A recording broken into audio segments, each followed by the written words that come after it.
Ayan, good morning, good afternoon, good evening. Welcome back sa ating channel, etc. Grabe, 50 degrees Celsius. At hindi talaga nakababa.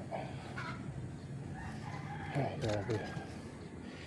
Tutulog ako sa baba dahil hindi ko kaya yung init dito. Pero hindi rin ako makatulog kasi napakainit. At sabi ko, kamusta kayo mga halaman dito sa taas? Tingnan nyo. Madidilig lang yung misis pero tuyo agad. Kaya pala yung aming tubig kahit na non-stop yung aming pagpupuno ay laging bawas o hindi na dadagdagan. So, pababa na ng pababa yung level ng water doon sa IVC tank. Talagang napakainit.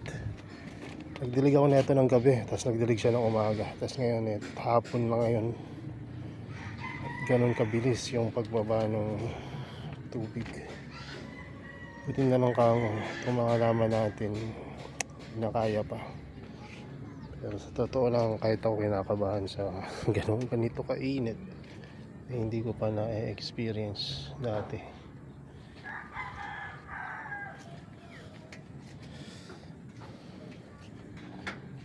Ito, meron akong experiment. Ito ay nilabas ko kahapon. Hindi ko naman nakalain na napakainit ngayong araw na to. Hopefully kayanin nila. Wala akong plano na ipasok to. Mukhang okay pa naman. Tingnan natin kung kayanin nila yung napakainit. Ang tanging masasabi na natin, lesson learned kung ano man mangyari dyan. Pero tingnan natin kung ano magiging resulta. Total nilabas na natin yan. Maganda na rin na matutunan natin kung kaya talaga ng mga sipalotus sa ganong kainit. Tapos ito yung ibang Helianthera minor natin, okay pa naman sila. Pero yung iba medyo nagpa-adam na. Pero itong phone ko, pero yun, 2 minutes pa lang in recording. Pero pag ginawa ko parang nakakapaso na. Hindi malabo na mag-overheat o mamaya. Dito may mga namatay rin sa loob. Padidilig lang yan pero puti na agad yung iba. Ay nako, mainit ang panahon ngayon. Ito yung isa na napansin ko. Kaninang umaga umakit ako dito, may patay tayong mga sapalotus dito. Ito yung kararating na sapalotus, more than half ng batch, 100 plus, siguro mga 57 to 70 plus yung mga nategi. So hindi ko na-expect na ganyang karami matay. Alam ko may mamatay, maraming mamatay, pero hindi ganun karami. Dahil dumating naman kasi ito, walang roots.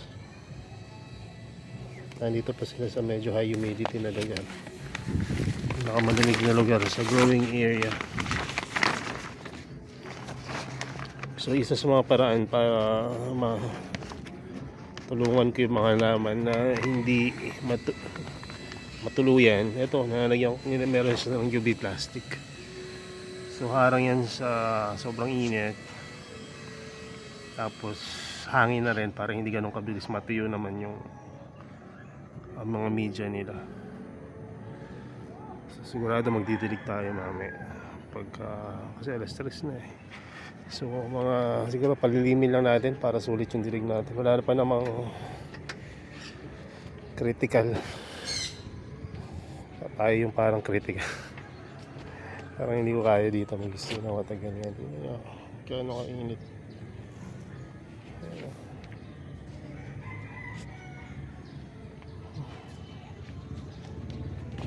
Ito pala, may mga namatay rin tayong mga kapensis, pero I think ma-revive natin yung mga to. Meron pa namang mga natanong foliage sa kanila. Dapat nakinig ako dun sa misis ko. Sabi niya kasi huwag mo nilagay sa taas, sa baba lang. Hindi kaya mo yan, full sun outdoor, maninibago yan pagka binaba ko. Sabi, sige, ibaba mo na. Ayoko ibaba, sabi niya. Tagal ko nang pinapababa eh. Ngayon na mamamatay, sabi niya pababa. So yan, binaba ako na nagpaba. Tapos ito yung Madagascar Riensis. Dito ko talaga siya binaba natin. So, meeting first week ng June, second week pala. Yung half ng batch na ito yung mga babawasan kasi may nagpa-reserve na net. So, thank you pala dun sa umorder ng mga laman sa gabi. At ito pala yung mga inacclimate natin Rio. Normal yan pagka nangingitim, pag lang dire-diretsong itim. Talaga naman grabe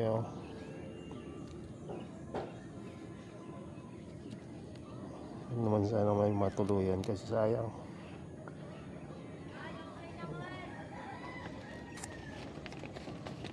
So dilig tayo mamaya pag medyo lumilim-lilim. So yun lang muna at ito mga seeds natin para kumusta. Ito yung mga seeds ay okay at tapos may mga nag-red na seedlings. Ayan ano kayang red yan? So yan, halos hindi ko na mahawakan itong cellphone. Ano kaya ang temperature ngayon bago tayo bumaba? Ang init ng ayan, bumaba na. Lumilim kasi wala yung araw. So mababa siya ng 44. Humidity ang baba 30, 31. So anyway, yan lang muna. At kalilo sa inyo, dalasan natin yung pagdidilig. Ito pala yung ulap. So yun lang muna. God bless and bye bye.